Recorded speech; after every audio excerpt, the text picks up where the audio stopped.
Let me tell you something most people will never dare to say out loud. The moment you share your happiness with the world, you invite the wolves to your celebration. Not everyone clapping is rooting for you.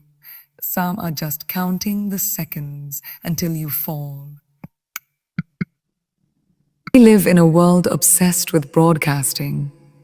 The moment something good happens, we feel the pressure to tell someone, to post it, to tweet it, to let the world know we're finally smiling. And at first, it feels harmless, even beautiful. Here's the truth people don't want to admit. The more visible your happiness becomes, the more vulnerable it becomes. Every time you share your joy too quickly, you invite interpretation, opinions, and energy that doesn't belong to the purity of that moment. It's like opening a fresh wound to hands that don't know how to heal. Happiness, real happiness, is sacred. It deserves silence before applause. You see, there's a certain power in keeping something for yourself. In a world where everything is loud, everything is instant, everything is shared, privacy becomes strength and your happiness. It isn't content. It isn't for the crowd. When you water a plant, you don't rip it from the soil and show it to everyone just because you see the first sprout. You let it grow. You nurture it in silence, in stillness, away from curious eyes. Your happiness deserves the same respect. Let it grow where no one can trample it. The truth is, not everyone in your circle wants to see you rise. That smile you share, that light in your eyes. For some, it's a mirror that reflects what they lack. And instead of being inspired, they turn bitter. Not because of you, but because your joy threatens their comfort in misery. You share too much. You give access to people who don't deserve to hold that energy. Trust me, some will use it to twist your story, to minimize your win, to bring shadows where there was once only light. It's not about paranoia. It's about wisdom. We've been conditioned to think that secrecy is selfish, that not telling the world every good thing that happens is somehow wrong. Let me ask you, when was the last time oversharing truly made you feel safe? When was the last time validation from the outside world made your happiness feel more real? The answer is, it doesn't. Validation is temporary. But the peace you build when you guard your joy, that lasts. That becomes unshakable because it was never built on approval. It was built on presence. There is a kind of freedom that only comes when you realize you don't owe anyone access to your light. You don't need to explain your peace. You don't need to put your smile on display to prove you're doing okay. Sometimes, the most powerful thing you can do is live quietly, win silently, and let your energy speak for you. Protecting your happiness isn't weakness, it's leadership. It's choosing peace over performance. Choosing peace over performance. In a world that thrives on noise, the one who protects their joy in silence becomes untouchable. So if something beautiful is happening in your life right now, hold it close. Let it be yours, not because you're hiding, but because you're honoring it. Happiness doesn't need an audience to be real. It needs a heart strong enough to carry it. And when you learn how to celebrate in silence, you'll discover something powerful. Your joy doesn't just survive without the world's approval. It thrives.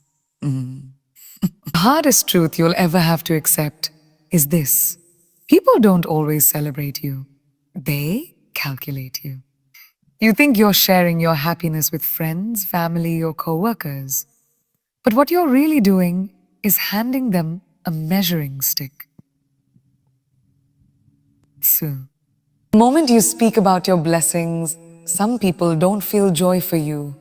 They feel pressure. Your growth makes them question their stagnation. Your light becomes a spotlight on their darkness. And instead of clapping for you, they start counting your money, your success, your steps forward, and wondering why it's not happening for them. You can't control how people receive your happiness.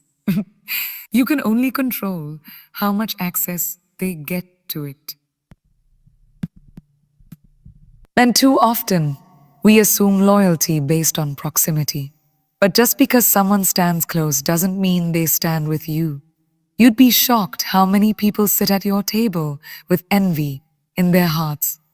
They smile, they nod, they toast to your wins, but behind closed doors, they're hoping you trip. Why? Because your rise threatens the comfort of their excuses. It reminds them of what they haven't done, what they could have done, and what they're still afraid to do. Some people don't want to see you shine. Not because you've done anything wrong, but because your light disrupts their shadows. You talk about your relationship, they pick it apart. You mention a new opportunity, they question how you got it. You share your peace, they plant seeds of doubt. And it's subtle, it's never direct. They won't attack you, they'll undermine you. A comment here, a smirk there, a backhanded compliment that leaves you questioning yourself. That's not support, that's sabotage dressed in polite conversation. This is where discernment becomes your armor. You have to understand, not every listener is safe. Safe. Some people listen with ears full of judgment, not curiosity. Some hear your good news and file it away. Not because they care, but because they're keeping score. And that scoreboard? It's not even real. It's based on competition you never signed up for. You're living your life. They're keeping track of your wins as if it somehow takes something away from theirs. And when people live like that, your happiness becomes a threat they feel compelled to neutralize. You don't need that kind of energy near your joy. You don't need to explain your progress to people who only want to dissect it.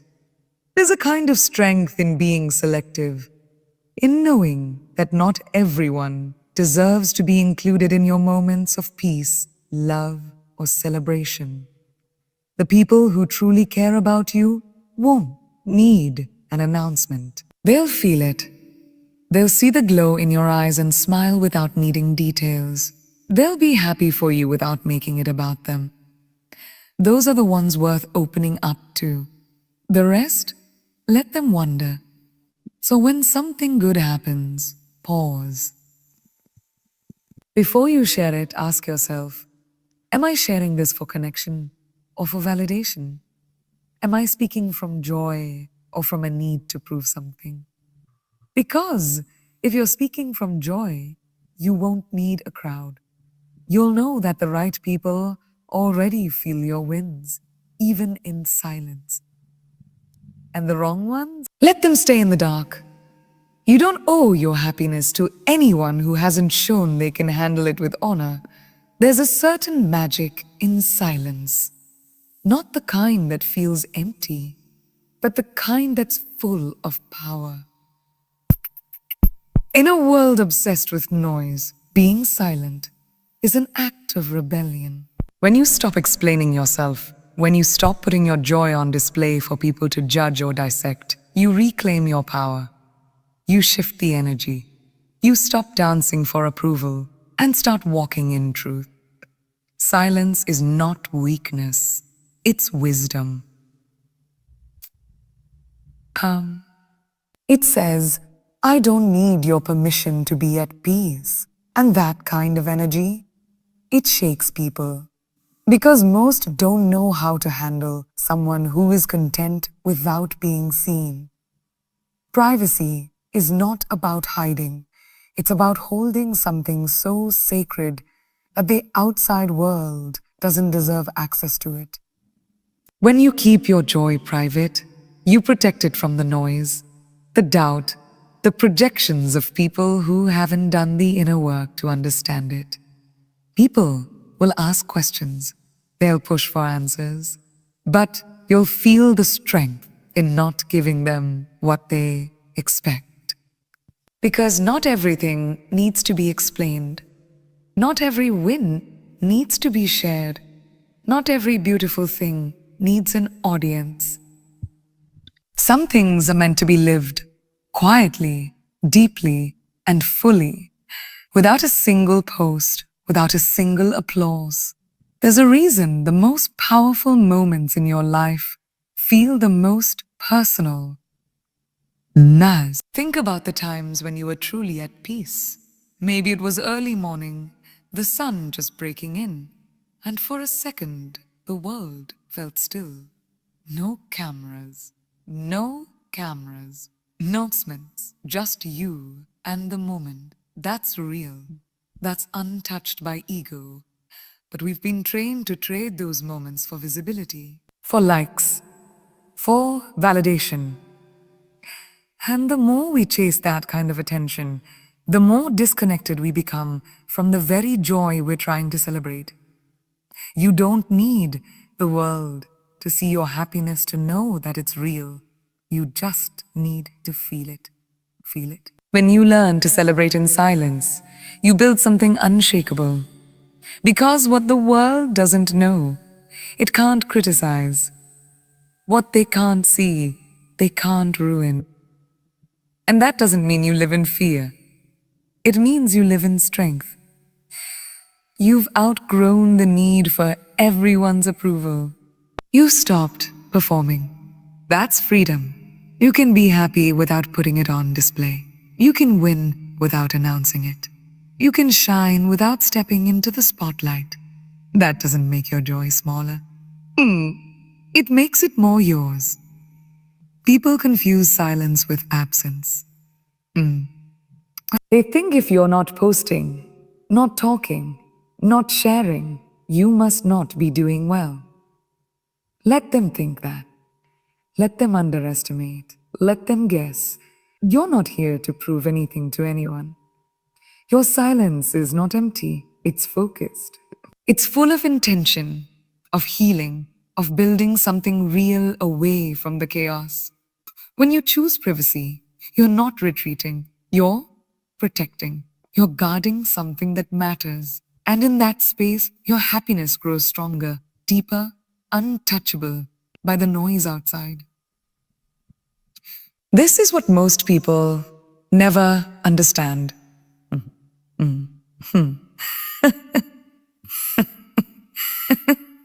It's something you protect. And once you stop handing it out for approval, once you stop explaining it to people who aren't even rooting for you, you step into a different level of power, a different level of peace. The kind that doesn't need an audience. The kind that speaks loudest when you say nothing at all.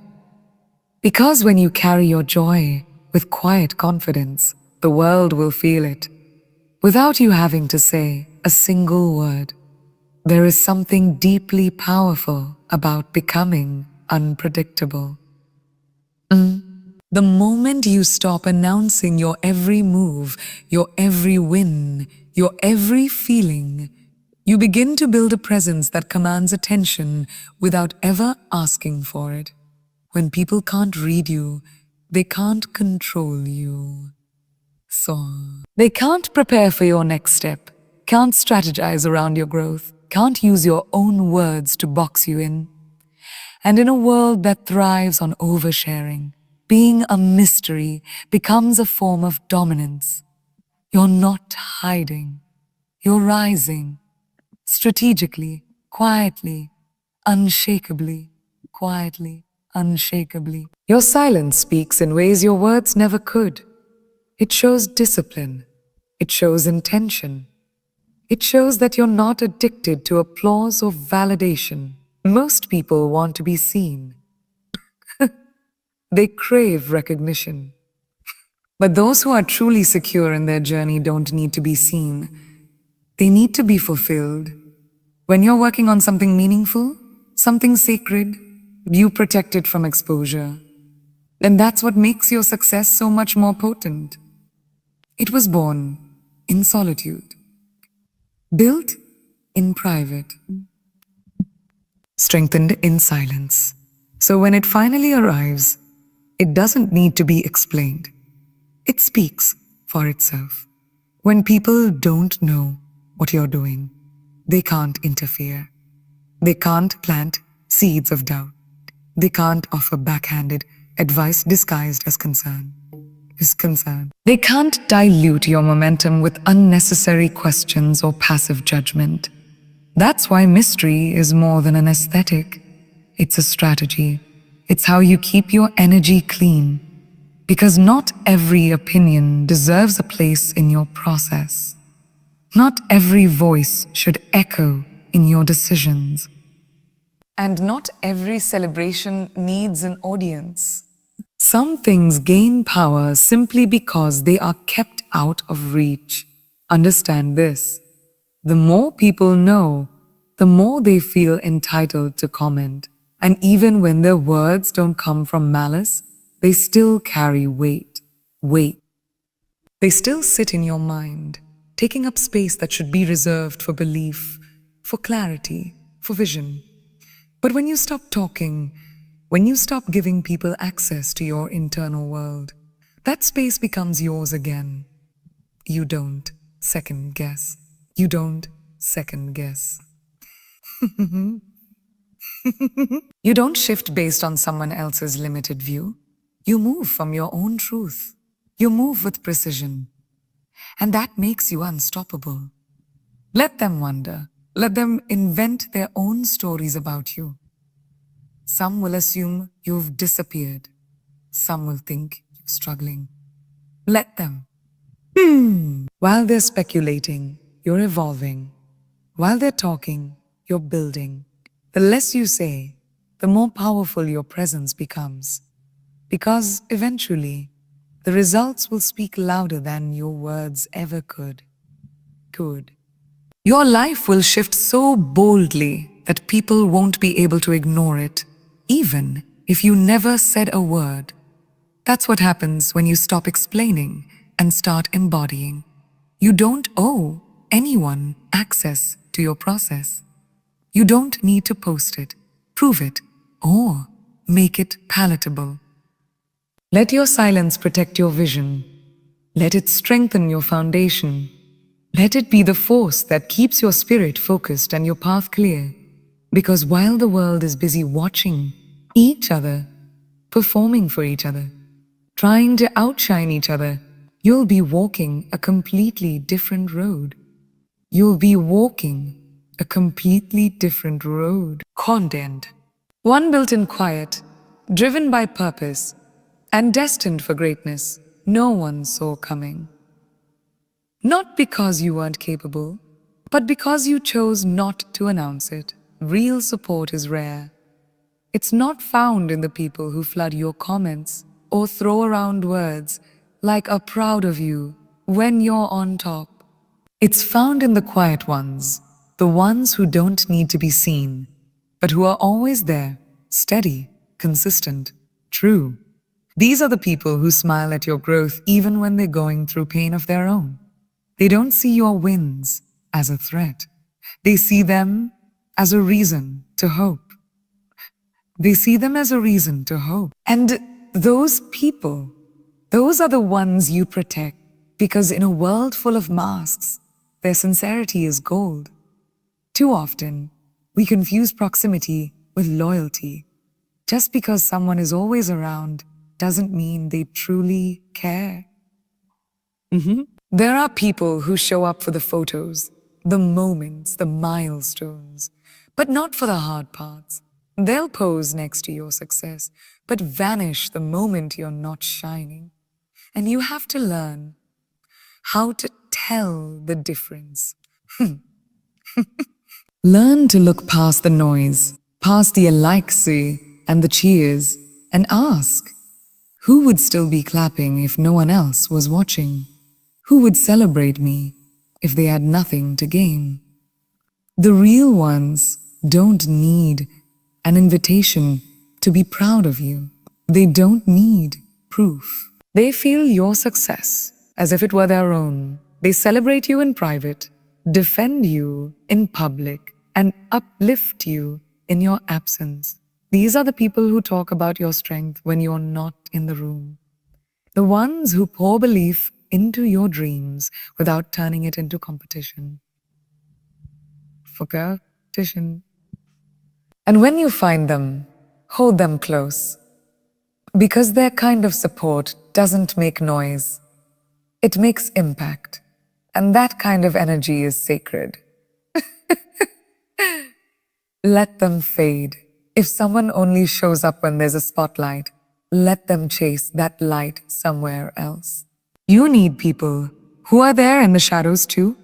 When things are quiet, when you're uncertain, when there's nothing to post about.